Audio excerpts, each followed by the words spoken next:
going to be joining us. So I'd love to be able to have him hear what you just said. Sure.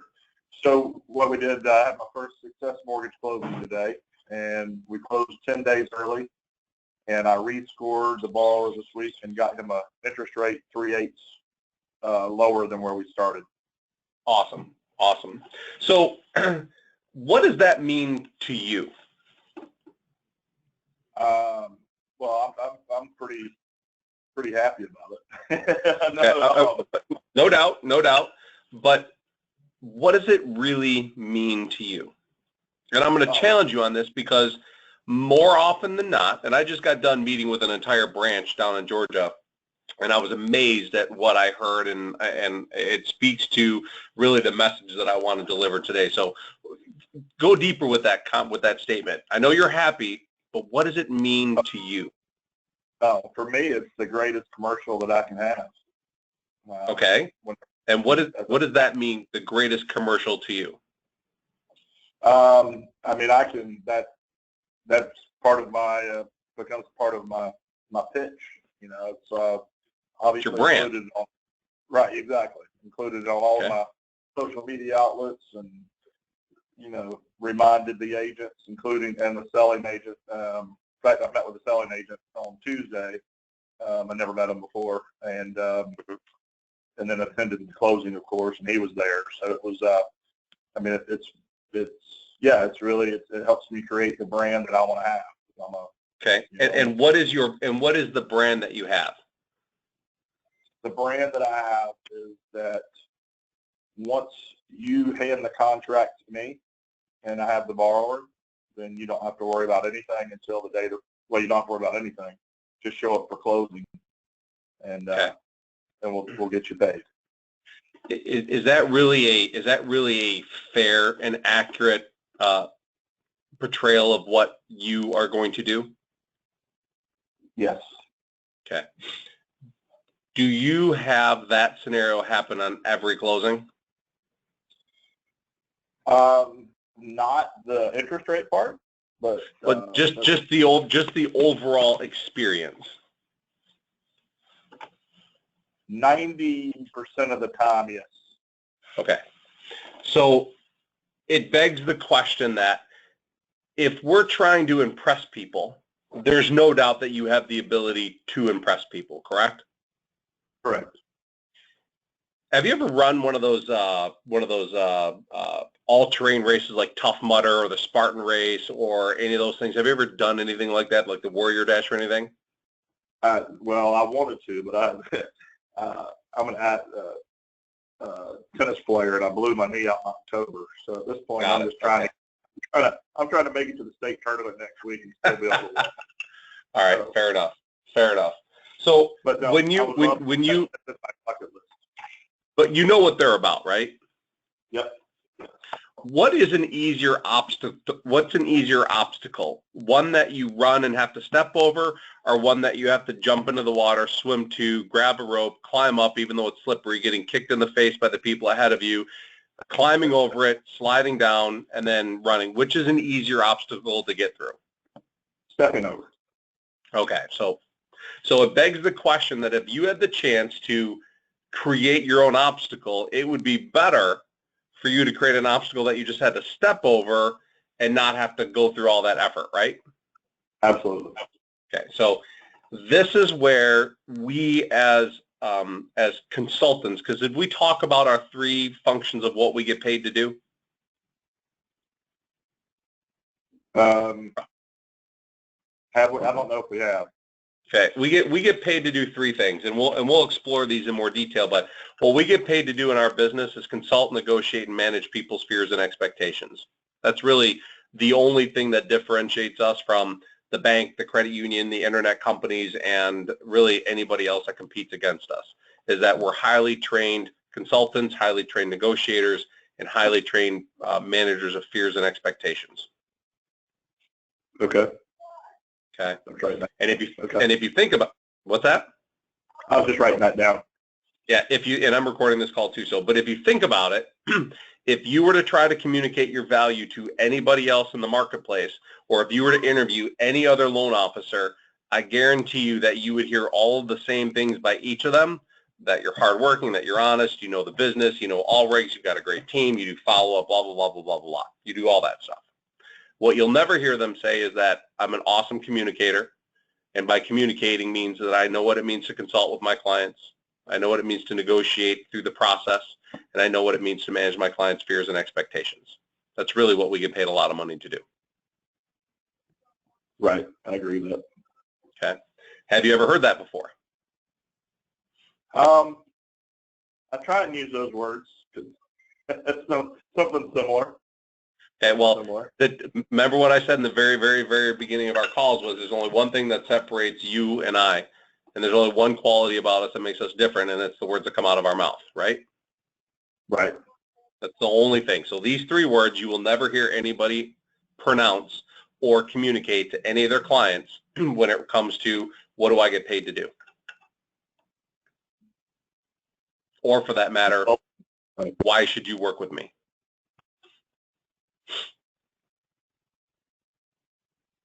And those are the three. That's right. Yeah. I'd be hard pressed to find anybody else that could come up with three stronger statements that make it abundantly clear why I'm not like the rest of the LOs in the marketplace. Because you can qualify that and quantify that within 5 minutes of meeting somebody. Right. And not sound like everybody else, right? Right. I agree. Perfect. So going back to that step over or climb over, one of the greatest things that we do as a misstep is that we tend to believe that we have the ability of making the process simple and stress-free. We confidently talk about that, and it kind of goes back to what it means to be a consultant. And what I mean by that is that it is up to us to educate, to take what is the perception of our client, what our clients have as perception or what they believe is reality, extract that information out there and either alter it or confirm that it is reality. Because our clients don't know what they don't know. Fair? That's fair, yes. So as a consultant, and if our job is to elevate our consultative skills, we talked a little bit about that last week, our role in this is to really help our clients understand and educate them and make sure that we provide them with the right information, the right guidance, and we set the stage properly. Fair? Yes. So before we do anything else as it relates to our business, we have to get our clients to understand that we're awesome at consulting. So part of the consulting role is to understand what is going through our clients' minds and match it or alter it so that they are clear on what to expect. I agree. Let me ask you this question. Had you had a conversation similar to what I'm about to tell you with your clients in the very beginning, and you would have sat down with them and said, Mr. and Mrs. Jones, you have a credit profile that is X, Y, and Z. Typically in this marketplace, this is what you would see. Here is typically what you would expect to pay, and here's the typical process of what you'd expect to go through. Now, as your consultant, because that's one of the reasons why people refer me, is that I am exceptionally talented at understanding how to improve your situation in the shortest period of time. I can't make a guarantee on that, but I'm confident that I can go in there and look into it. If I'm able to do these things for you, and I'm also able to take you through this process and hopefully close your loan on time, which is what you expect of me. If I'm able to do all these things and also slide a document in front of them, which I'll send to you at some point, there's literally 100 other things that could go wrong as you go through the mortgage process. Literally 100 things. I have 85 of them on this piece of paper, and these are the things that typically go wrong during a mortgage process. And that represents my responsibilities, your responsibilities, the appraiser, the title company, the home inspector, the listing agent, the selling agent, and the sellers, all of which play a role in all 85 to 100 of these things. Now, I'm not saying that all these things are going to go wrong, but these are a list of things that really do happen during the mortgage process, which is why this process is so freaking difficult. Here's a list. I want you to review it. And in the event that one of these comes up, as your consultant, my job is to make sure you understand what the reality is but we do a really good job of making you go through this process or helping you go through this process and minimizing the stress as much as possible. Do you think that if you had had that conversation with your client in the beginning and you brought them to the table with a better interest rate, a closing date that was ahead of schedule, do you think you would have created an expectation that was something that you could have stepped over, or do you think you created an expectation that you had to climb over? Which one do you think would have had the greatest impact in having your clients be so freaking thrilled with you? Oh, yeah. Which one do you think? Yeah, absolutely. If I had to crawl over, crawl through the mud and everything else. If they thought it was going to be a lot worse than that, made it a lot easier, then that would be fantastic. Oh, say that last part again. What? So that'd be fantastic. So if you had set the stage and put a little fear into them and told them the truth because you were a consultant, and if you had gone through the process and exceeded all of the possible realities well beyond what is normal, do you think your clients would have been exceptionally happy with you or just happy with you? Oh, exceptionally. Exceptionally, right? Yeah. So my question to you is, if you believe that 90% of the time you're able to, for lack of a better term, hit it out of the park, why then are we not imposing on our clients who don't know what they don't know, the reality of what it is that we could possibly face? Why are we not setting that stage in the beginning, knowing full well that if our brand is to expand our relationships and to help the realtors who refer us expand theirs by earning the right to ask for referrals, by creating referable opportunities, why are we not setting the stage accurately in the beginning? Because if you do know how to set the stage accurately in the beginning and you are confident in your process, which you told me you are, doesn't it beg the question that at the end of the day, your clients should be practically crawling on top of you, hugging you, acknowledging you, and appreciating every ounce of energy that went into the deal because you were able to give them an expectation that you gave them a result that blew away their expectations when you met with them originally. Absolutely. This is the moment which you have to realize that you either set a stage that you can just step over with very little effort, or in your mind, which I know you're relating it differently, we want the clients to see us crawling through mud, climbing over walls, having to go through hell to get there. That's the image we want to create. But the truth is that you'd much rather prefer to step over that obstacle and have the same reaction by your client, correct? Absolutely. Right. To make it less stressful, to make it less, chaotic for you. So the reality is we have to blow up the reality of what buying a house is all about and being confident in knowing that the truth is the truth. You can't hide from it. These are all the realities of this business. But by the result of what you and your team are capable of doing, at the end of the day that you're going to put yourself into a position where your clients are going to go, Darren, my God, thank you. So this was totally unexpected. And you sit there and let them pour the accolades over you, and you respond with, you remember in the beginning when I told you that my business was predicated on my clients not keeping me a secret? This is the result of what I'm capable of when my clients make commitments to refer me to their friends and the family and the coworkers that they care about. Is that something that you can commit to doing for me in the next 30 days? Because it would mean the world to me, because I would love to provide the same level of service and the same result. Not exactly, but similar. I would love to be able to get the same expression off of somebody you care about. I want to see that same expression on their face. Can you make that commitment to me? Yeah, that's much better. Yeah, that's much better than. I said that's a much better approach because really, I'm not going to get the full. I'm not going to get the full juice out of what I did because they think that that's kind of always happens. You really, so I coached this branch down in Georgia, and I asked all the staff members, I said, how many times a day do you hear the word thank you? They're like, we hear it often. I'm like, great, because that means you guys all do a really good job. What is your response every time you say thank you. And I said, before you guys answer, I'm going to have each one of you stand up, go outside of the door in the hallway, and I want you to knock on it. And I'm going to knock on it. You're going to open it up, and I'm going to say, thank you for opening the door for me. I appreciate you. And your response is going to be what you normally say when you hear thank you. And every time I heard it was my pleasure, I appreciate that, thank you, no problem, it was my job, glad I could be there, I simply shut the door in their face. I didn't slam it, I simply shut the door in their face. Every time we create an experience that people acknowledge, and by that I mean anytime you hear an accolade for a job well done, or thank you, or an acknowledgement of appreciation, that is what is called a referable moment.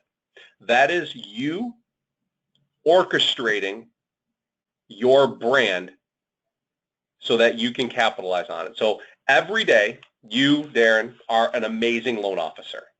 Every day. Right. Every day you meet with a realtor, you are an amazing originator, because what you're doing is you're going out there expanding your brand, and everybody does mortgages, but your brand is who you are and what you create. You know, it's the feeling that everybody thinks about you. Right. So you and I play both roles. We're loan officers most of the time, and we're originators some of the time. That's why our businesses ebb and flow so much. We fill up our funnel. We get really busy with closing loans. That's where we're functioning as a loan officer, and we don't do any kind of originating. Fair? Yes. So if you could be a loan officer, an effective loan officer like you normally are, but you could be an originator while you were a loan officer, wouldn't it beg the question that you could kill two birds with one stone? Absolutely.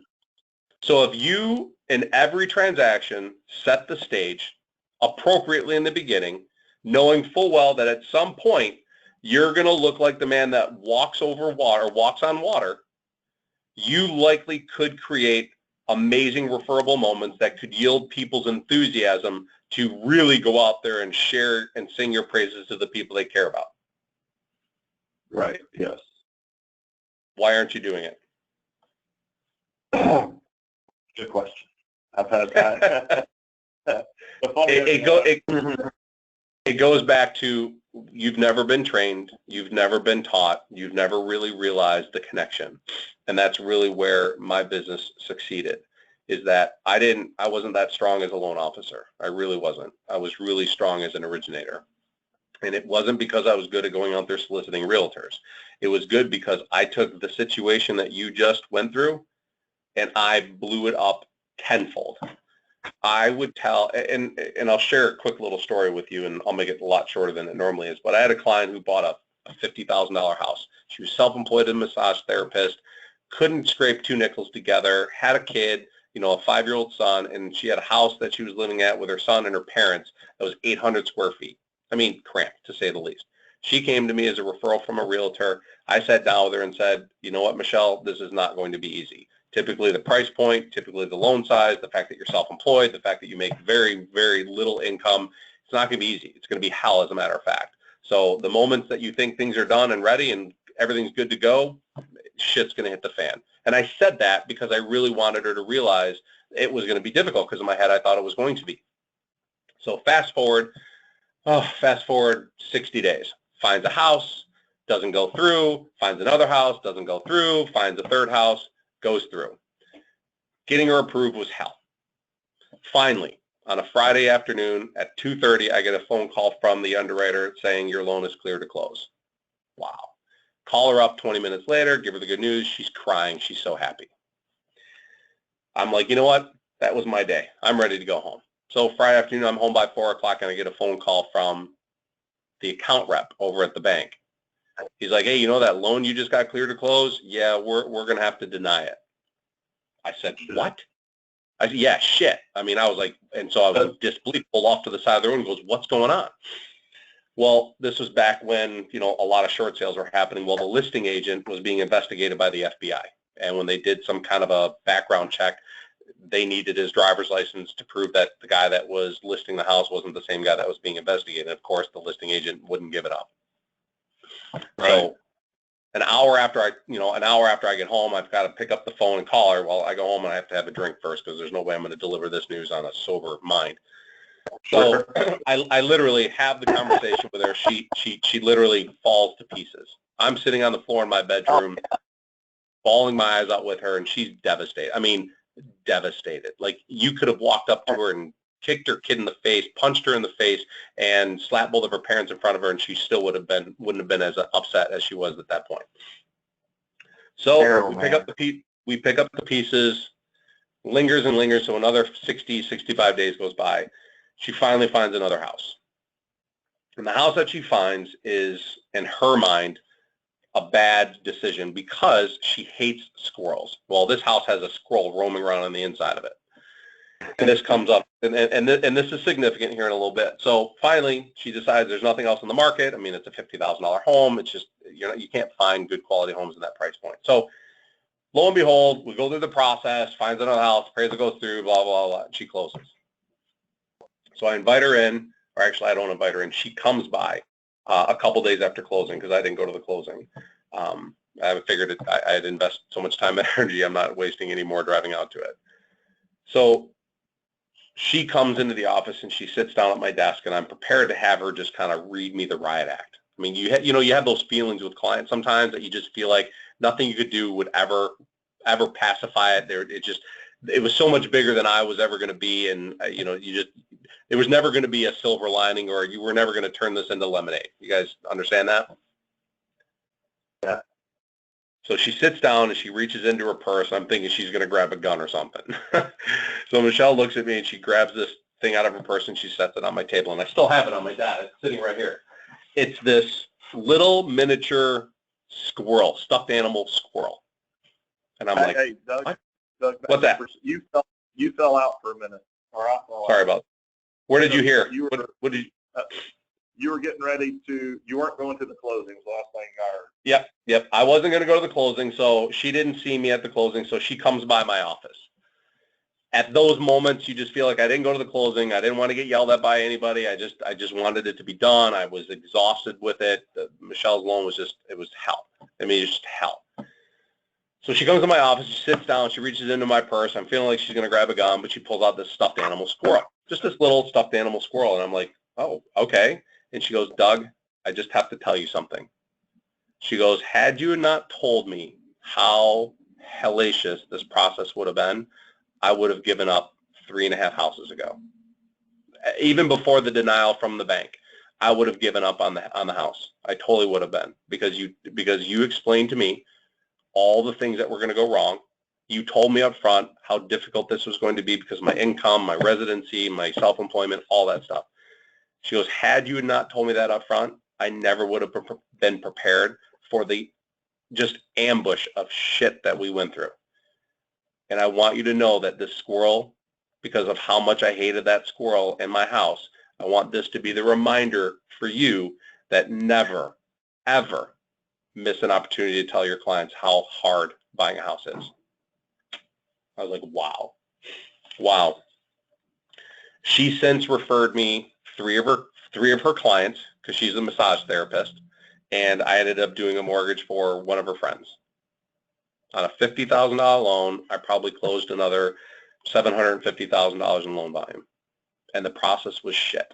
I mean, absolute shit. So what was my brand? What is my brand? My brand is not closing loans. My brand is amplifying relationships. And the only way that I know how to amplify relationships is to consult with people up front and give them the truth so that they know what is possible.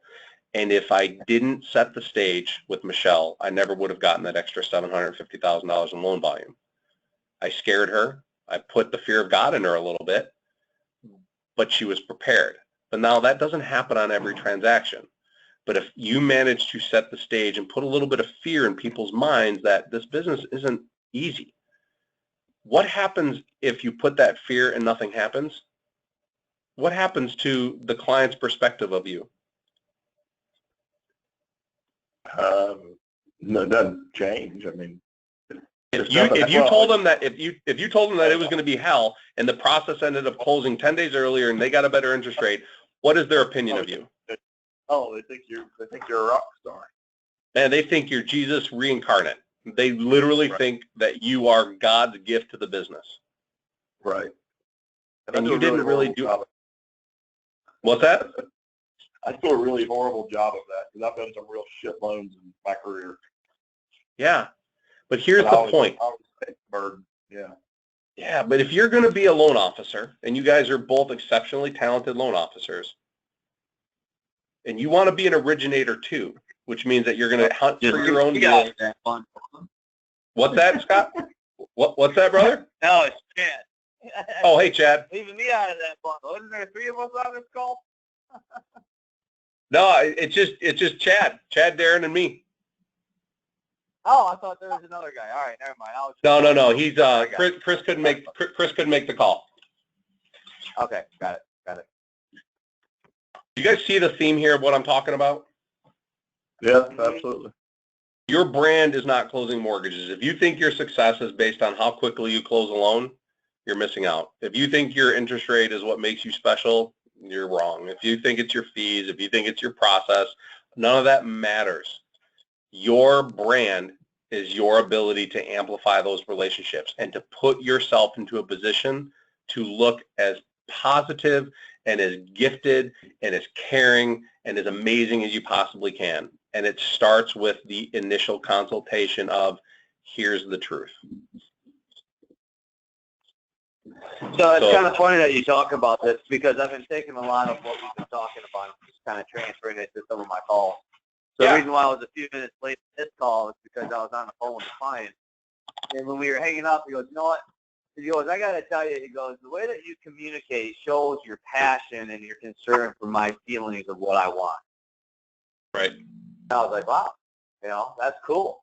Like, thank you for, sharing that with me. And that's what I strive for because, I put you first and what your wants and your needs are is what's important to me. So it's just cool, when you see these so what you just described was a very rudimentary version of the triangle of trust, right? Right. So do you think that the message would have been received any differently if you would have said, you know what, Mr. Client, thanks for noticing. Let me tell you something that maybe I haven't shared with you, and that's this thing called the triangle of trust. It's how I believe my business grows. Do you think that message would have been received differently than the way you described it? Yeah. I mean, as far as instead of just saying, what I said back to him, is that what you mean? Yes. Instead of approaching it the triangle of trust way? No, you said it the right way, but did you refer to it as the triangle of trust? No, that's where I did not do. That's what I should have done. And the message is there, which is fine, but when you add the triangle of trust, people learn in 3 different distinct ways. People are kinesthetic, people are visual, and people are auditory. You guys know that? Yep. Yes. Kinesthetic is touch, auditory is through the ear, and visual. The best way to make a lasting impression on somebody is to touch on as many of those learning styles as possible. So the words that you used are great, but when you create the image of a triangle of trust, it creates an image that they can visually see in their mind, and it allows them to understand it more clearly and more concisely, because they've heard people sell them on the idea that it's all about you. Great, I get that. But when you define it in the triangle of trust, it adds another layer, because that person who you just hung up the phone with, where did they come from? Agent referral. Perfect. So that agent referral, you can lean on that relationship with the agent because it makes it all about them, truly about the realtor and the client. It has nothing to do with you. Because when you don't make it about you, it actually amplifies your value, because you begin to talk about things as a benefit to others, and you don't use the word I and me. See, what's important to you, Mr. Client, is that your relationship with your realtor is strengthened. The ability of what we're able to do to have you go back to that realtor and say thank you is all that matters. See how slightly different it is? But the message is so much more connectable, right? Right. So that's really the message. I mean, the class, the calls, these are the fact that you guys are engaging in it is awesome. The fact that you guys are willing to practice some of this stuff, it's not going to be perfect. It's not going to sound like me, and I'm not even perfect. But every time you begin to just check that box in your brain going, oh, they just said thank you. Oh, I got to make sure I deliver the message of don't keep me a secret and remind them about the triangle of trust. Every time, if you set the stage up correctly in the beginning, you're giving yourself the best chance at being able to leverage those relationships. So while you're busting your ass and pouring your blood, sweat, and tears into your loan as a loan officer, you can be that originator too with very little effort. Does that make sense? Yeah. Yeah. Man, I missed that opportunity, man. Dang it. No, you didn't miss it. What it does is it teaches you that you get these at bats all the time. Just take a second more and go, all right, what's my brand? My brand is not mortgages. Stop thinking like that for a second. You can make it your brand. Mortgages can be your brand, but you will always be chasing deals. Nobody cares about closing loans. None of my clients remembered the interest rates. No, I haven't been originating loans for 3 years. And I actually have somebody who has my database who works at another company now who still markets them. I still got 3 referrals this week. And I haven't talked to my database in over 3 years. People don't remember your rates. They just, what's that? If any of those are in Georgia and you need some help with them, I'm happy to help you out. Man, trust me, brother, I would love to. I would love to. Unfortunately, it was all Michigan-based. Oh, well, hey, but here, now we're talking my language. Yeah, I know. Chad's like, come on, brother, come on. But here's what the one client, his name is Jason Quay. Jason Quay called me up, and I saw his phone, his number call through, and I immediately, and it amazes me that I remember these people. I haven't talked to Jason in 6-7 years, but I remembered exactly who he was referred by. I remember the people that he referred to me, and his call was, hey, Doug, it's Jason. Do you remember him? I'm like, yeah, Jason, how you been, buddy? When was the last time we went golfing? Because I remember we were in a golf outing together, blah, blah, blah. He goes, I'm so sorry, Doug, that I have not kept in touch with you. Since we've talked last, I got a divorce, had to buy an apartment. I'm back to financially sound places, and I need to buy a house, and I wouldn't think of going anyplace else. So it took me a little bit of effort to find you. I was like, damn. People would literally crawl through that. I mean, and Jason Quay is nothing special. But you know what Jason was to me? He was a referral from a good friend of mine, and he was a person that I respected, and I treated like I treated everybody else, and I amplified the relationship. And you know what that meant to him? It showed him that I cared. It showed him that I put him on a pedestal to the point where it's been 6 years, and he hunted me down to find me. That is my brand. That is what you guys have the chance in doing.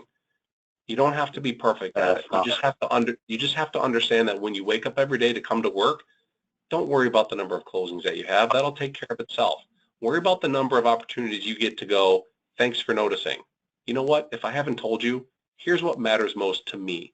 You going back to somebody else saying thank you. You going out to the world and telling people you care about me. And if I can do that, if I can motivate you to do that, doesn't it mean that everything that you want to accomplish, doesn't it mean that everything that's important to you, I'm honoring? There's your brand. Yeah. Yeah. Strong. Good. So, yeah, we need to, I mean, for lack of a better, we need to emphasize all the good stuff we're doing without just taking it for granted.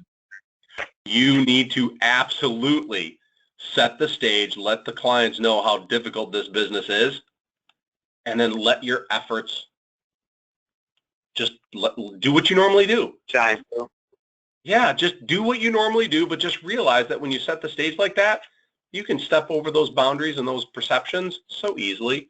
And when you show up to the closing table and you know, the moment that all that stuff comes together, you in your head were going, hell yes, man, I am the bomb. Like, these people are going to love me. You said that to yourself, but wouldn't it be great if your client said that to you? Yeah. And meant it. I mean, and you could go to the listing agent and go, Mr. Listing Agent, here's what happens. Here's how I talk to my clients and set the stage, knowing full well that 90% of the time we can exceed their expectations. Do you do that for your clients? Because if you don't, then working with a lender that knows how to do that for your clients, you have the best chance at earning referrals. And if the lending relationship you don't currently have provides that opportunity for you, maybe you should consider talking to an operation like ours, because this is the way we do it. Yeah. What realtor isn't going to look at you and think you're, what realtor isn't going to look at you and go, well, you're shit, you're speaking my language.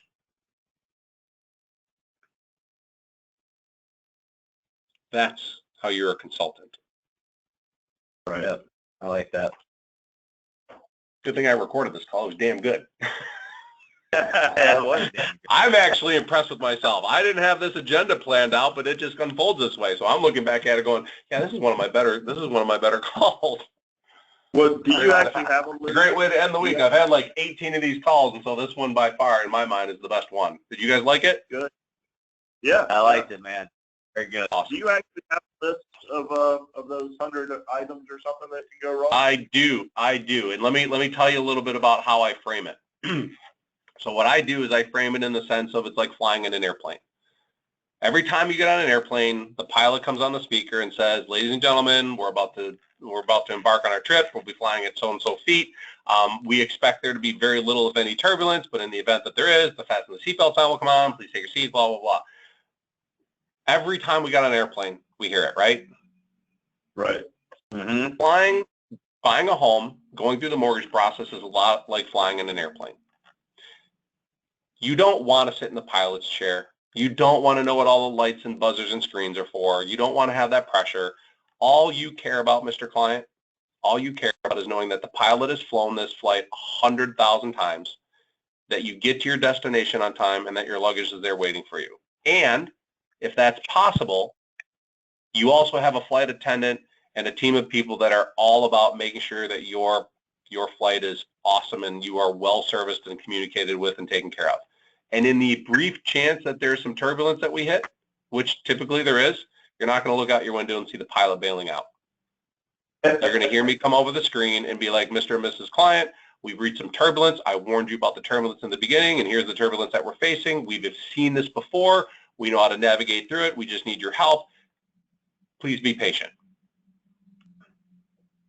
And then you slide what I call the turbulence letter. There's a cover letter and a list of 85 things. Now, this list I was using pre-2012, so there's a ton of stuff that's different, but it covers 85 things. Now, I would advise you to add more things to it, but I advise you more than anything is to use that in your initial consultation with every one of your clients, because if you know that you're going to exceed their expectations, why don't you just create the bar a little bit lower by telling them it up front and putting a little bit of fear in their mind? And you'll hear people like, "Oh my God, I don't want to scare my clients." Bullshit. Scaring your clients defines your credibility. The proof that you can tell them the truth actually elevates your skill set.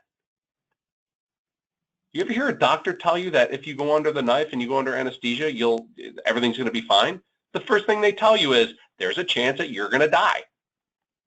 I went to have a bicep. I tore both of my biceps, but I had one repaired, and the first thing my doctor said to me is, "Hey, Doug, anesthesia time. You're going to go under, and there's a chance you're going to die." I'm like, "All right, Doctor, I hear you. Give me the speech, blah, blah, blah, blah." Every doctor will tell you that. Every doctor. Why? A, it's medically insurance. I'm sure there's insurance purposes, but B, they know for a fact that if they scare you a little bit and you come out of it, you're going to be so grateful. We need to do that with our clients. No, I'm kind of pissed off. I thought I'd done a great job, and now. You understand it, though, right? You get it now. Oh, absolutely. Right. Don't hide behind the reality. The more that you speak the truth, it just increases your credibility. You speaking the truth increases your consultative skills. You address it up front. And if none of the shit happens, you've now set the stage for you to step over that obstacle and look like a rock star. And in their mind, they think you went through blood, sweat, tears, fire and ice and brimstone to get them there. And if none of it happens, damn, you look great. But if something happens, damn, you look great because you told them up front. Yeah, exactly. It's a no-lose proposition. All right, gentlemen, that's all that I have for today. I think that was enough. All right. Hey. Yep. Have a great week. You guys enjoy your weekend. Thanks, as well. I'll talk to you guys next week. It was an honor hanging out with you guys today. See ya. All right, man. Thanks, guys. All right, bud. See you guys. Bye-bye.